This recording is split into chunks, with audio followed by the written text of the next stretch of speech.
주 우리에게 주신 하나님의 말씀은 히브리서 11장 33에서 40절입니다. 히브리서 11장 33에서 40절 제가 세번역 성서로 봉독합니다. 그들은 믿음으로 나라들을 정복하고 정의를 실천하고 약속된 것을 받고 사자의 입을 막고 불의 위력을 꺾고 칼날을 피하고 약한 데서 강해지고 전쟁에서 용맹을 떨치고 외국 군대를 물리쳤습니다. 믿음으로 여자들은 죽었다가 부활한 가족을 다시 맞이하였습니다. 또 어떤 이들은 고문을 당하면서도 더 좋은 부활의 삶을 얻고자 하여 구태여 노연하기를 바라지 않았습니다. 또 어떤 이들은 조롱을 받기도 하고 채찍으로 맞기도 하고 심지어 결박을 당하기도 하고 감옥에 갇히기까지 하면서 시련을 겪었습니다. 또 그들은 돌로 맞기도 하고 톱질을 당하기도 하고 칼에 맞아 죽기도 하였습니다. 그들은 궁핍을 당하며 고난을 겪으며 학대를 받으면서 양과 염소의 가죽을 입고 떠돌았습니다. 세상은 이런 사람들을 받아들일 만한 곳이 못 되었습니다. 그래서 그들은 광야와 산과 동굴과 땅굴을 헤매며 다녔습니다. 이 사람들은 모두 믿음으로 말미암아 훌륭한 사람이라는 평판은 받았지만 약속된 것을 받지는 못하였습니다. 하나님께서 우리를 위하여 더 좋은 계획을 미리 세워주셔서 우리가 없이는 그들이 완성에 이르지 못하게 하신 것입니다. 아멘. 할렐루야. 지금 우리는 보는 것으로가 아니라 믿음으로 사는 것에 관한 말씀을 이제 벌써 네 번째 주로 이제 나누고 있습니다. 지난주에 우리가 살펴본 말씀은 믿음으로 살다가 환난과 고통을 당하는 분들의 이야기였고요. 그렇게 어려움 속에서도 믿음으로 인내하며 소망을 품고 사는 것이 참된 신앙인의 모습, 즉 믿음으로 사는 그런 신앙의 모습이다. 이렇게 우리가 생각을 했었습니다. 오늘 히브리서 본문을 우리가 지난주에도 잠깐 소개했었어요. 이 히브리서 11장 33에서 40절은 사실 히브리서 전체에서 이야기하는 믿음에 관한 간단한 정의와 믿음으로 살았던 아브라함을 비롯한 선조들의 모습을 쭉 열거하고 난 후에 그들이 그렇게 믿음으로 살았을 때 어떠한 결과를 맞이했느냐, 그것이 33에서 40절에 나오고 있는데 두 가지 결과였습니다. 33에서 34, 35 상반절까지는 그들이 믿음으로 살면서 승리의 결과를 가져왔다. 그래서 거기 보면 나라를 정복하고 정의를 실천할 수 있었고 또 약속된 축복을 받았고 사자의 입을 막고 불의 위력을 꺾고 칼날을 피하고 약한 데서 강해지고 전쟁에서 승리하는 이런 승리의 역사를 가져왔다. 이것이 첫 번째 믿음으로 살았던 분들에게 왔던 결과이고, 두 번째 결과는 이제 35 하반절에서 38절까지 열거되는 것인데, 여기 나오는 것처럼 고문, 조롱, 채찍, 결박, 감옥, 그리고 돌에 맞고 톱질을 당하고 칼에 맞아 죽고 궁핍, 고난, 학대를 받고 세상을 피하여서 광야, 산, 동굴, 땅굴을 헤매며 다녔다. 그런 분들이 되었다라고 하는 것이죠. 그래서 사실 우리는 지난주에도 아니 믿음으로 살다가 그렇게 승리하며 놀라운 성공의 역사를 우리가 사실은 기대하는 것인데, 그렇게 어려움을 당한다면 우리가 어떻게 믿음으로 살아갈 수 있겠느냐, 또 주신 사명을 우리가 어떻게 감당할 수 있겠느냐, 거기에 대한 이제 물음을 우리가 던져 보았었죠. 자, 11장 39절은 그분들에 대한 어떻게 보면 39, 40절이 이제 가장 핵심적인 구절이 되겠는데, 자, 먼저 그분들에 대한 이야기를 이렇게 설명하고 있습니다. 이 사람들은 모두 믿음으로 말미암아 훌륭한 사람이라는 평판은 받았지만 약속된 것을 받지는 못하였습니다. 그러니까 약속된 것들이 분명히 있는 거예요. 그런데 이분들은 아직 받지 못한 거죠. 그러니까 훌륭한 믿음의 사람이었다는 평가는 인정은 받지만 약속된 것을 아직 받지는 못했어요. 그럼 계속 못 받을 거냐? 40절이 그 말씀이죠. 아주 우리가 주목해야 하는 오늘 중요한 주제를 말씀해 주는 거죠. 40절 함께 보실까요? 하나님께서 우리를 위하여 더 좋은 계획을 미리 세워두셔서 우리가 없이는 그들이 완성에 이르지 못하게 하신 것입니다. 아멘. 자, 더 좋은 계획을 미리 세워두셔서 그리고 완성에 이르지 못하게 하셨지만 이제 우리까지 포함한다면 완성하게 하실 것이다. 그 말씀을 지금 하는 거예요. 자, 그런데 여기서 히브리서 저자가 우리를 위하여 혹은 우리가 없이는이라고 이렇게 말씀하고 있기 때문에 지금 이 성경을 읽는 독자들의 어떻게 생각할 수 있는가 하면 이 히브리서 저자와 그 동료들에게 이 말씀을 주신 것이다. 이렇게 우리가 오해할 수 있습니다. 네. 근데 사실 여기서 말씀하는 이 우리라는 것은 화자 자신을 포함한 하나님의 약속을 믿음으로 약속을 기다리면서 믿음으로 살아가는 모든 믿음의 성도들을 다 가리키는 그런 말로 우리가 보아야 합니다. 그러니까 당연히 믿음으로 살았던 그런 조상들의 경우, 믿음으로 살다가 고통을 당한 분들도 다 여기에 포함되는 거고, 지금 이 서신을 쓰고 있는 저자와 저자의 동료들, 그리고 또 앞으로 동일하게 이렇게 믿음으로 살다가 고난과 어려움을 당하게 될 성도들을 다 포함해서 하는 그런 말씀이에요. 그래서 그렇게 믿음으로 살다가 고난을 당하는 그런 믿음의 성도들을 위해서 하나님께서는 어떻게 하고 계시느냐? 더 좋은 계획을 세워두고 계시다. 그리고 때가 되면 그 모든 믿음의 사람들이 하나님께서 계획하신 모든 것을 완성하시는 그 완성을 경험하게 될 것이다. 그런 말씀이에요.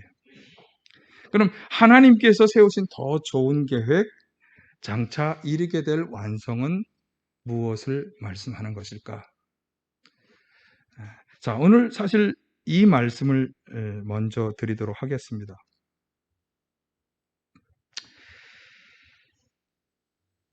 지금 40절의 말씀은 그러니까 우리가 믿음으로 살다가 고난과 어려움을 당할 때 꼭 잊지 말고 여러분 생각하셔야 하는 그런 소망의 말씀인데 다음 주에 제가 한번 여쭤보겠습니다. 히브리서 11장 40절.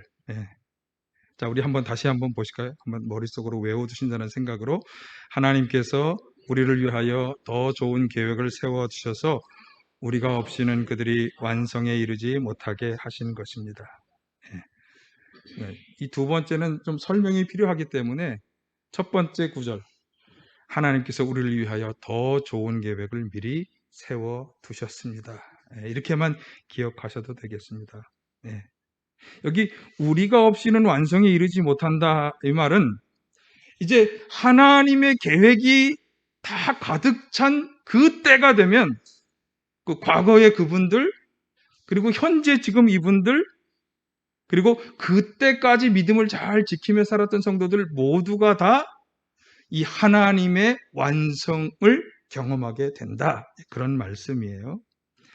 자, 그래서 우리가 가져야 할 소망은 뭐냐면 하나님이 당신의 약속을 기다리는 모든 믿음의 성도들을 위해서 더 좋은 계획을 세워두셨고 때가 되면 그 계획을 완성하실 것이다. 이 소망을 우리가 가져야 하는데 히브리서 1장 1, 2절 상반절에 보면 하나님께서 예전에는 예언자들을 통해서 말씀하시고 또 여러 가지 방법으로 많은 말씀을 조상들에게 주셨지만 마지막 날에는 누구를 통하여? 하나님의 마지막 말씀으로 이 땅에 오셔서 예수님이 많은 가르침을 행하시고 많은 말씀들을 하셨어요. 근데 그분이 십자가 위에서 마지막으로 생명을 내주실 때 하셨던 마지막 말씀은 요한복음 19장 30절입니다. 다 이루었다. 다 완성하였다. 십자가에서 죽음을 당하시면서 무엇을 다 이루셨다는 말씀일까요? 하나님께서 자신을 통해 하려 하셨던 그 계획을 다 이루셨다. 그렇게 말할 수 있겠죠. 예. 그러니까 하나님이 자신을 이 세상에 보내면서 하고자 하셨던 그 일을 다 이루셨다. 음. 그러면 그 하나님의 계획, 그 계획은 무엇일까? 우리는 뭐 이미 얼핏 다 알고 있습니다. 그렇죠? 사실 온 인류를 구원하고 하는 그 하나님의 계획. 에베소서에서 바울 사도가 하나님의 계획을 자신이 깨달은 것을 이렇게 고백하고 있습니다. 에베소서 1장 10절에서 12절. 사실 에베소 1장은 특별히 에베소서 1장 그 6절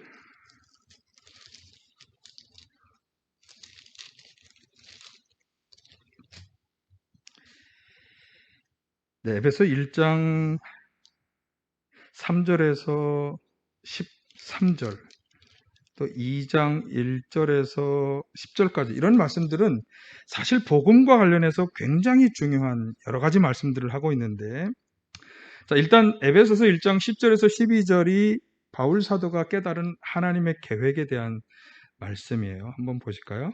하나님의 계획은 때가 차면 하늘과 땅에 있는 모든 것을 그리스도 안에서 그분을 머리로 하여 통일시키는 것입니다. 하나님은 그리스도 안에서 우리를 상속자로 삼으셨습니다. 이것은 모든 것을 자기의 원하시는 뜻대로 행하시는 분의 계획을 따라 미리 정해진 일입니다. 그것은 그리스도께 맨 먼저 소망을 둔 우리로 하여금 하나님의 영광을 찬미하는 사람이 되게 하시려는 것이었습니다. 아멘. 좀 길지만 사실 이 구절은 우리가 하나님이 우리 가운데 이루시려고 하는 계획에 대해서 아주 일목요연하게 잘 말씀하는 대표적인 구절이에요. 사실 하나님은 예수 그리스도를 죽음에서 살리시고 그분을 모든 에베소 1장 20절에서 22절이에요. 모든 정권과 권세와 능력 위에 세우시고 만물을 그분 안에 굴복시키셔서 교회의 머리로 삼으셨다. 이렇게 말씀하는 것을 우리가 기초로 본다면 하나님의 계획은 우선 첫 번째로 이렇게 말씀드릴 수 있겠습니다. 그렇게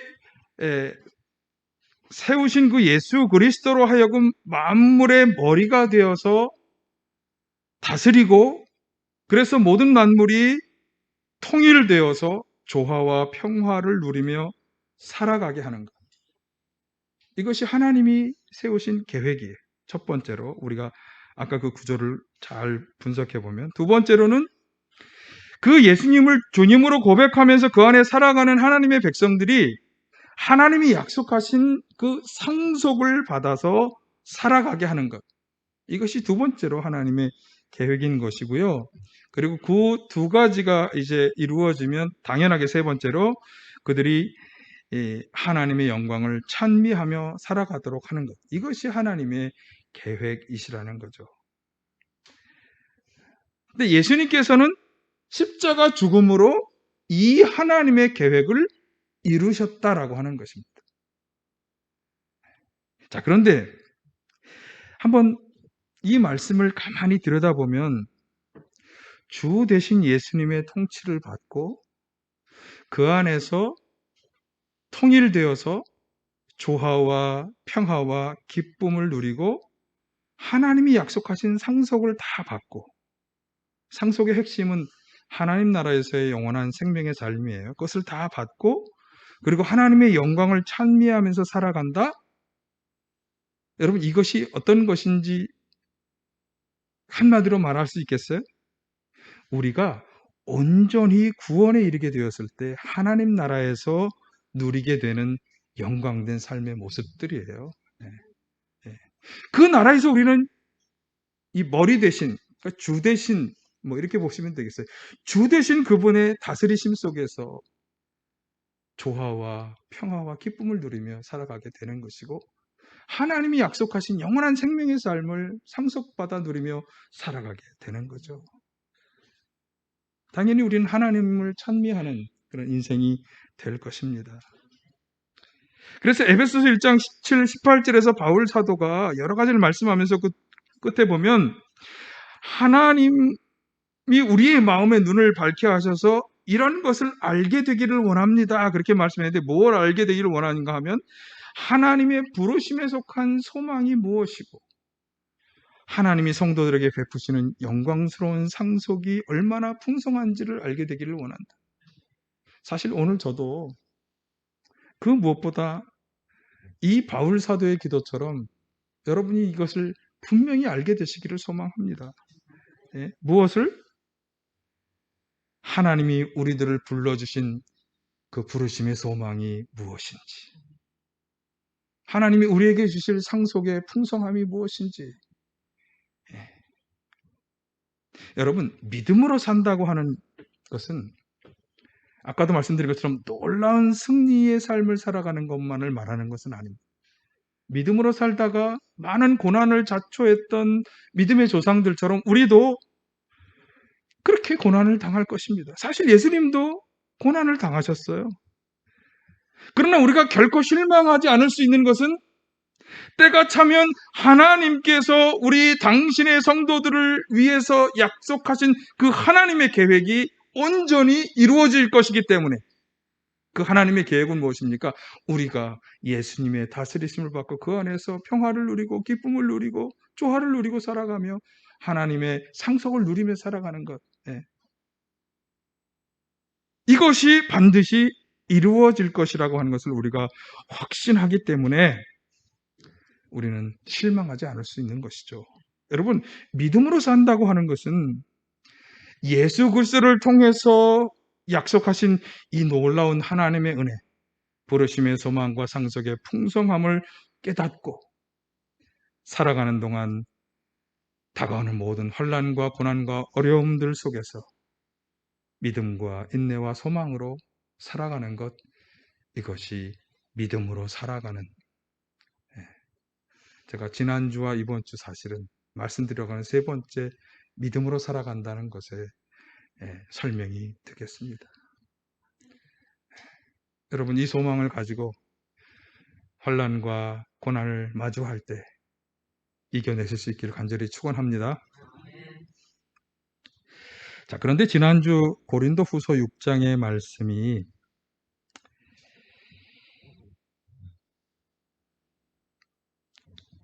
특히 4절 5절에 보면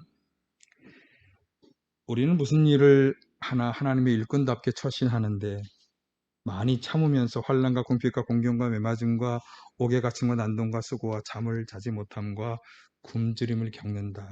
이 말씀을 통해서 이제 믿음으로 살지만 이런 어려움을 겪을 수 있다는 것을 우리가 생각했어요. 그런데 바로 그 뒤에 고린도후서 6장 6절에서 10절에 보면 이렇게 일꾼답게 처신하는 과정에서 그가 당한 어려움들을 어떻게 이기었는지를 설명하고 있어요.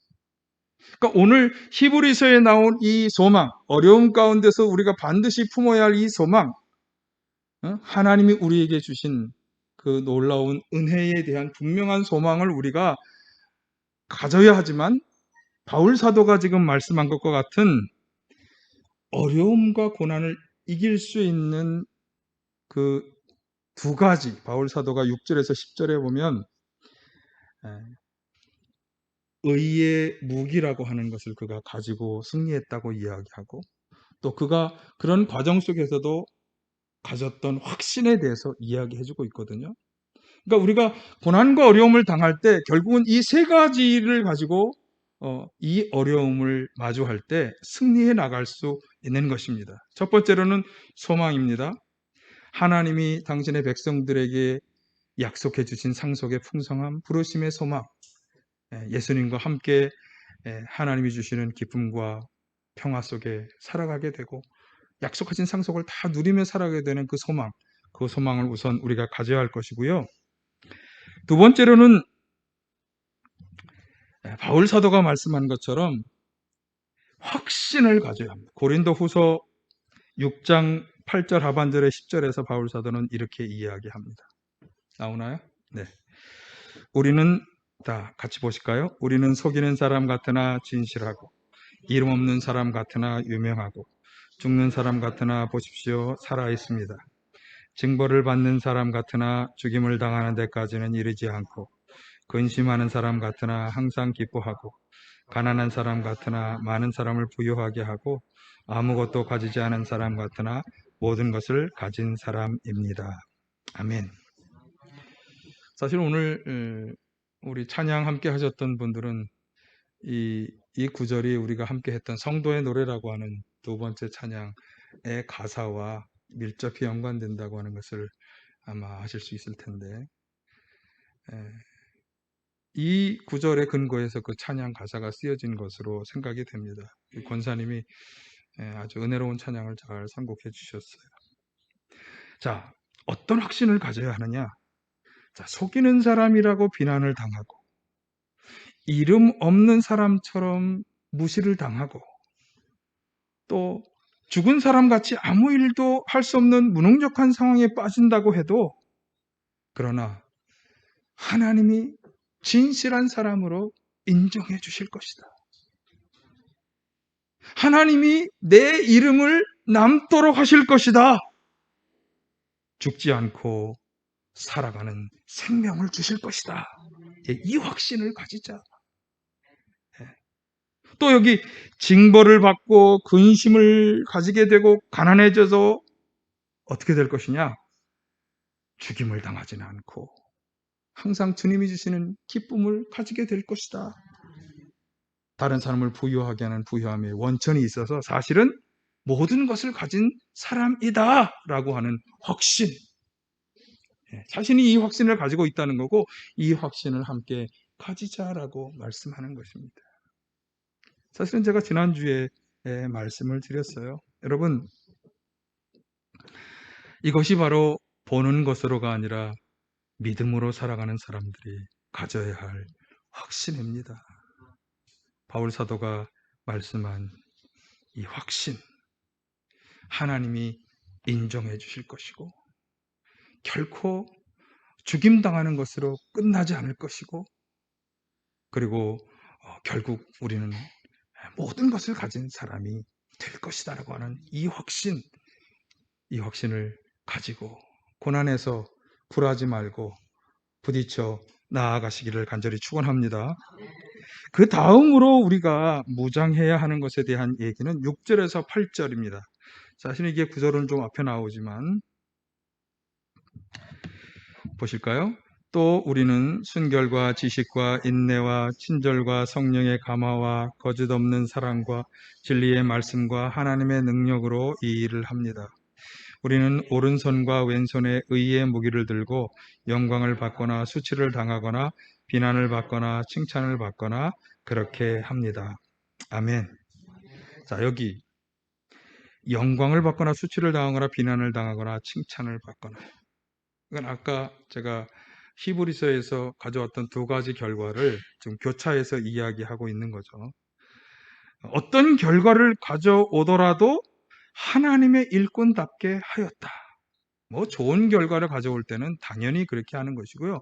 그렇지 않은 나쁜 결과가 와도 그렇게 하였다. 고난을 당하여도 그렇게 하였다. 자, 그러면서 여기 앞에 순결, 지식, 인내, 친절, 성령의 감화, 거짓없는 사랑, 진리의 말씀, 하나님의 능력 등으로 이 일을 하였다. 이렇게 말씀하고 있습니다. 사실 신학자들의 해석에 따라서는 좀 해석이 달라질 수 있겠습니다만, 저는 이 구절을 묵상하면서 여기 나와 있는 열거된 이 순결, 지식, 인내, 친절, 성령의 감화, 거짓없는 사랑, 진리의 말씀, 하나님의 능력, 이런 것을 바울 사도는 바로 그 다음에 나오는 오른손 왼손에 든 의의 무기로 인식하였다라고 하는 것을 깨닫게 되었고요. 이것이 바로 우리가 무장해야 할, 고난과 어려움 속에서 우리가 무장해야 할 의의 무기다라고 여러분과 함께 말씀을 드리는 것입니다. 여러분, 여기 열거된 이 요소들로 우리가 잘 무장될 때 고난에 승리할 수 있는 것입니다. 이것으로 잘 무장되시길 간절히 축원합니다. 순결해야 합니다. 이 순결은 여러분 깨끗함을 유지하는 것입니다. 그리스도에 대한 정절을, 성적인 순결을, 죄악으로부터의 결백을, 정직함을, 이런 순결을 다 우리가 유지할 때 고난을 이겨낼 수 있는 것입니다. 지식은요, 예수 그리스도를 알고 그분의 복음을 잘 아는 것을 말하는 거예요. 아까도 제가 그 상속의 풍성함, 부르심의 소망을 알아야 한다라고 바울 사도가 얘기했는데, 바울 사도는 이렇게 여러분이 알기를 바란다고 하는 그런 구절들을 서신에서 계속 반복하고, 이것은 알아야 승리할 수 있기 때문에, 알아야 고난에 굴하지 않을 수 있기 때문에, 무엇에 대해서? 예수님에 대해서, 그분의 은혜와 사랑에 대해서, 그리고 예수님을 통한 하나님의 심판에 대해서 분명히 우리는 알아야 하는 것입니다. 인내, 오래 참는 것. 사실 고난 속에서 우리가 발휘해야 할 가장 큰 미덕은 인내입니다. 그리고 성경에서 우리가 가장 잘 인내한 분의 대표적인 사례는 바울 사도예요. 그는 수많은 어려움들을 겪었잖아요. 복음을 전하는 과정에서. 지난주에도 제가 많이 열거했습니다만, 그런 과정에서 그는 굴하지 않았어요. 빌보서에 보면 그가 어떻게 말합니까? 뒤에 있는 것은 다 잊어버려. 이 뒤는요, 과거와의 결별을 의미하기도 하지만 그가 당했던 이런 고난들을 다 잊어버리고 나는 앞의 것을 향해서 끊임없이 달려간다고, 믿음의 경주를 잘 달려가고 믿음의 싸움에서 승리했다고 이야기하고 있습니다. 여러분, 인내해야 합니다. 고난 속에서 인내하는 건 사실 너무나 요청되는 미덕입니다. 친절. 사실 우리가 힘들고 어려울 때 친절하기 쉽지 않습니다. 사랑하기 쉽지 않습니다. 그러나 그것이 고난을 이기게 한다고 하는 사실을 꼭 기억하시길 바랍니다. 그래서 골로새서에서 이 친절은 자비와 또 부드러운 동정심을 발휘하는 것을 말하는 건데, 골로새서에서 바울 사도가 이렇게 이야기합니다. 여러분은 하나님의 택하심을 입은 사람, 사랑받는 사람답게 동정심과 친절함과 겸손함과 온유함과 오래 참음을 옷 입듯 입으십시오. 이 옷을 입을 때 우리는 고난을 잘 이겨나갈 수 있는 것입니다. 고난뿐이겠습니까? 사실은 복음을 전하는 자로서 복음을 전하는 자답게 살아갈 수 있는 거죠. 자, 성령의 감화, 이것은 바울 사도가 자신의 사역에서 가장 중요한 원동력이라고 말했던 것이죠. 고린도서 2장 3절에서 5절을 한번 같이 보실까요? 내가 여러분과 함께 있을 때 나는 약하였으며 두려워하였으며 무척 떨었습니다. 나의 말과 나의 설교는 지혜에서 나온 그럴듯한 말로 한 것이 아니라 성령의 능력이 나타낸 증거로 하는 것입니다. 그것은 여러분의 믿음이 사람의 지혜에 바탕을 두지 않고 하나님의 능력에 바탕을 두게 하려는 것이었습니다. 그러니까 성령께서 우리에게 하나님의 지혜와 능력으로 무장시켜 주실 때, 그것으로 우리는 이 고난을 능히 승리해 나갈 수 있다. 마지막에 나오는 이제 하나님의 능력과도 사실은 밀접히 연관이 되는 것이죠. 자, 거짓 없는 사랑. 이것도 제가 지지난주에 말씀을 드렸어요. 사랑의 강권하심. 주님의 사랑이 우리를 온통 휘감습니다라고 말할 때, 그 휘감는 것의 본질은 뭐냐 하면 나를 강하게 이끌어 간다고 하는 거예요. 어떻게 하도록? 사랑하도록. 주님이 나를 위해 자신을 십자가에서 내주셨으니 나도 아무 대가 없이 그렇게 사랑하는 거예요. 여기 거짓이 없다고 하는 것은 다른 동기나 이유가 없이, 대가 없이 그냥 사랑하는, 주님이 나를 그렇게 사랑해 주셨으니까 나도 그렇게 사랑하며 살아가는 거예요. 여러분, 사랑하며 살아갈 때 고난을 이길 수 있는 줄로 믿습니다. 앞에서 말씀드린 것처럼 사실 고난 중에 마음이 팍팍해지고 여유를 갖기 쉽지 않지만, 그러나 친절하게 하는 것, 사랑하는 것, 이것이 고난을 뚫고 나갈 수 있는 중요한 무기가 된다고 하는 것을 기억하시기 바라요. 진리의 말씀, 여러분, 우리를 지탱시켜주는 가장 중요한 그런 우리 삶의 원동력이 되는 게 바로 이 말씀. 진리의 말씀은 어디에서 옵니까? 하나님으로부터 오는 말씀. 예. 하나님의 말씀이 얼마나 능력이 있습니까? 몇 차례 제가 말씀을 드렸어요. 하나님이 가지고 계신 그 지혜와 능력을 우리가 맞닿고 그것을 받을 수 있는 게 이 말씀 아닙니까? 예. 우리의 삶을 빛으로 인도하시죠. 우리를 교육하고 책망하고 능히 하나님의 일을 할 수 있도록 유능하게 만들어 준다고 성경은 약속하고 있습니다. 무엇이? 하나님의 말씀이 그렇게 하신다. 예. 하나님의 능력, 말할 것도 없이 성령을 통해서 우리에게 나누어 주시는 하나님의 능력. 예. 예수님으로 하여금 그 놀라운 치유의 기적, 축사의 기적들을 행하시며 표징을 행하시며 복음을 전할 수 있도록 하신 게 뭡니까? 하나님이 부어주신 능력.